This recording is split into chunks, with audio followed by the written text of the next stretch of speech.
If you've ever stared at a dense string of variables and numbers and felt a spike of anxiety, it usually stems from a deep sense of chaos. The math itself looks like a violently unbalanced scale. We are going to walk through a precise four-step framework that will allow you to solve any linear equation or inequality in under 6 minutes. The foundational rule of algebra is that an equation is simply a scale. To find your answer, whatever operation you perform on the left side, you must replicate on the right. This diagram highlights a required prerequisite. On the left is an algebraic expression. On the right is an equation. You cannot voluntarily add an equals 0 to an expression just to make it easier to manipulate. Respecting the inherent equality or inequality symbol as a fixed center of gravity is what allows you to find a valid solution. This diagram outlines the target inequality we are going to solve. X minus 3 is less than 2x plus 5. We'll track our progress with the four-step checklist in the corner. Step 1 is to clear the clutter. If your problem contains fractions, multiply everything by the lowest common denominator. If it has decimals, like in this side example, multiply both sides by a power of 10 to force them into whole numbers. Watch out for the double dip error here.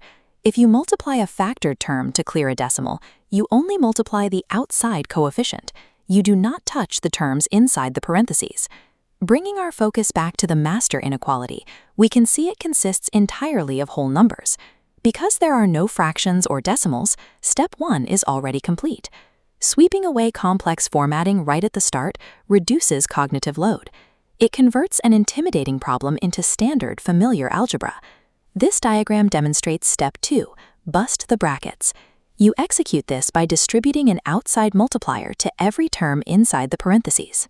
Looking at our target inequality, there are no brackets to break. The terms on both sides are already as simple as they can get. That brings us to step 3, choose sides. The goal is to use addition and subtraction to corral all of your variables to one side of the symbol and all of your constant numbers to the other. Watch the diagram. To move the variables to the left, we subtract the blue 2x from the right side. As it crosses the boundary, x minus 2x condenses into a negative x. Remember the balance scale from the beginning. Physically dragging a term across the line is simply a visual shortcut for subtracting that exact value from both sides at the same time. Next, we shift the green negative 3 to the right by adding 3 to both sides. It combines with the 5, yielding a positive 8. Grouping our variables and constants translates a scattered, multi-part math problem into a direct showdown between a single variable term and a single number.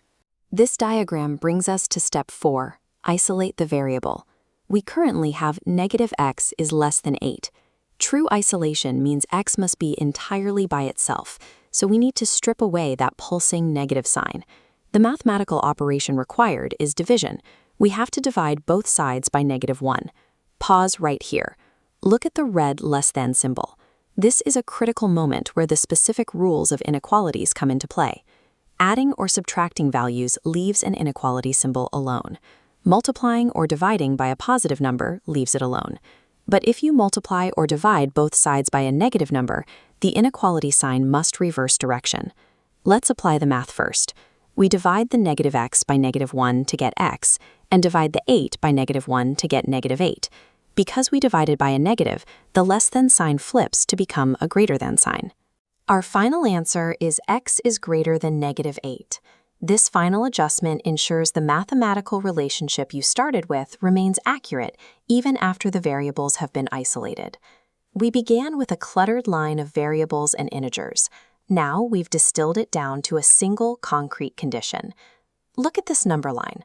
We mark an open circle at negative 8, and the arrow extends infinitely to the right, highlighting every value larger than our starting point.